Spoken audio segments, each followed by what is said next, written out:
Alléluia, Alléluia, Alléluia, Alléluia, Alléluia, Alléluia. Que la croix du Seigneur soit ma seule fierté. Par elle, le monde est crucifié pour moi, et moi pour le monde. Alléluia, Alléluia, Alléluia. Le Seigneur soit avec vous.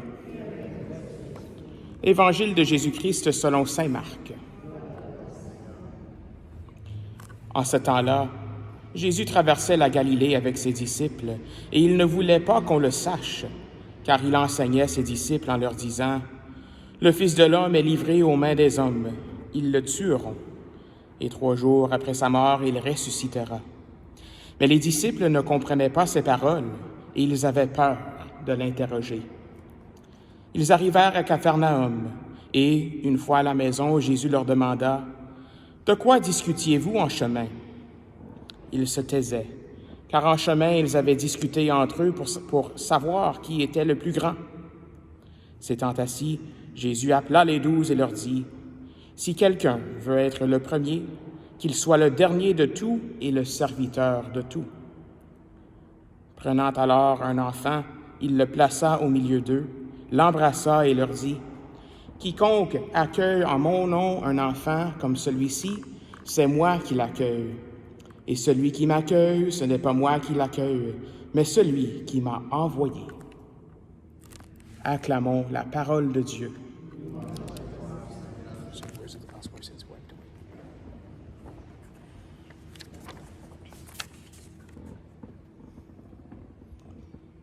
Alors nous voici, on est entré maintenant dans la 7e semaine du temps ordinaire.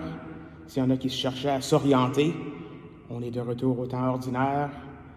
J'ai changé mon bréviaire hier et tout ça, alors c'est des bonnes choses. Alors on sait qu'il n'y a rien d'ordinaire à propos du temps ordinaire. J'aime ça dire cette blague-là.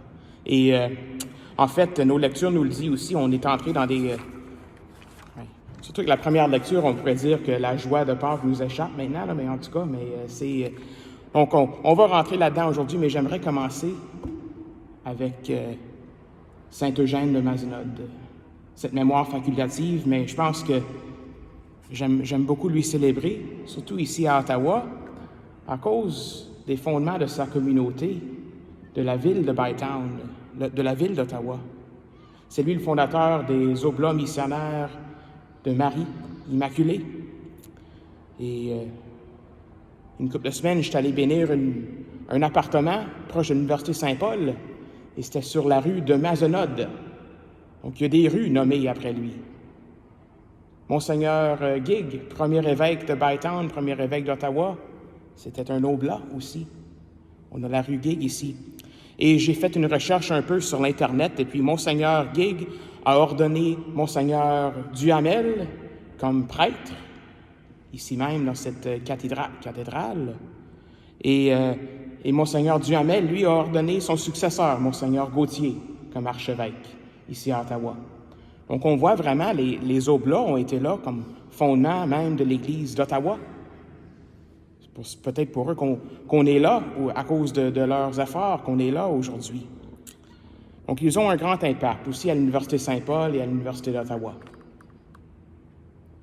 Donc, Saint Eugène de Mazenod était on pourrait dire un OMI, Oblat missionnaire.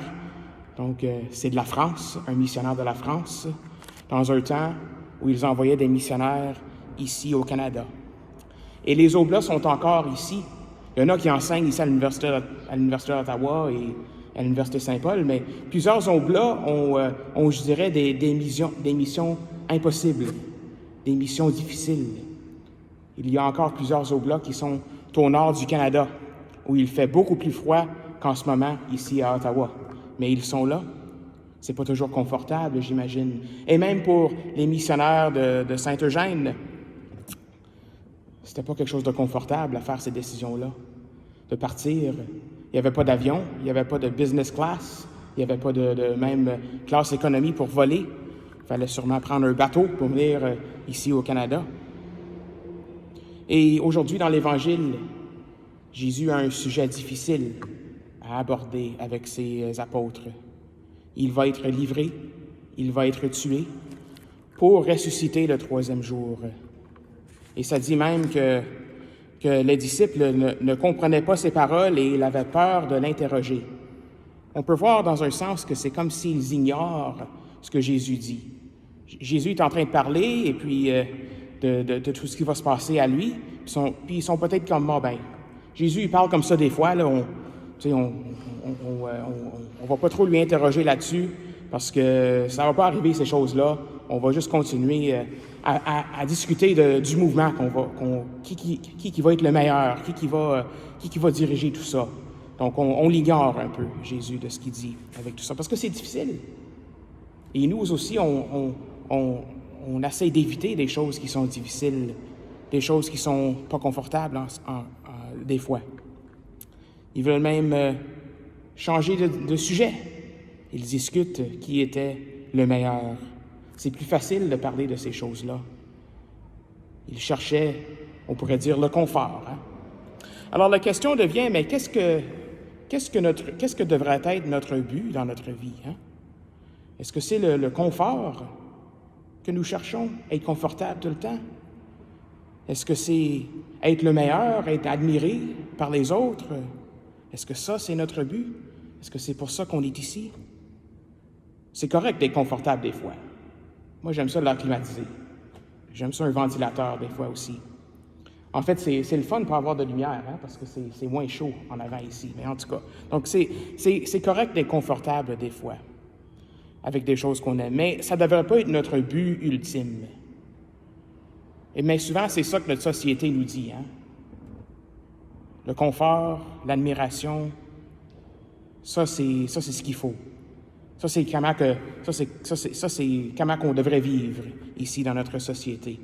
Mais si on pense vraiment à l'extrême, quelqu'un qui cherche toujours le confort, cherche toujours à se conforter lui-même ou elle-même, si on va à l'extrême de ça, c'est pas vraiment un trait attirant, n'est-ce pas? Nous sommes attirés, nous, je pense, à des gens qui ont une mission. Nous sommes attirés à des gens qui ont du leadership. Nous sommes attirés à des gens comme Jésus. Jésus nous montre que son but, c'est pas d'être confortable par ce qu'il dit. C'est pas pour cela qu'il est venu. Il est venu pour nous sauver. Mais pour nous sauver, il doit passer par sa passion, par sa mort, sa résurrection. Il doit passer par des choses qui sont peut-être moins confortables. Il doit passer par l'humiliation. Et saint Eugène, par sa vie, nous montre cela aussi, dans un certain sens. Nous avons prié dans la prière d'ouverture, cette prière ici. Accorde-nous, par l'intercession de saint Eugène, de brûler du même esprit pour n'avoir en vue que le service de l'Église et le salut du monde.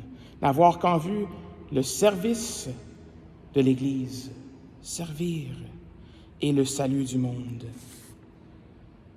C'est ça que Jésus dit, si quelqu'un veut être le premier, qu'il soit le dernier de tous et serviteur de tous. Alors que par l'intercession de saint Eugène de Mazenod, nous ayons toujours en vue ce service de l'Église et le salut du monde.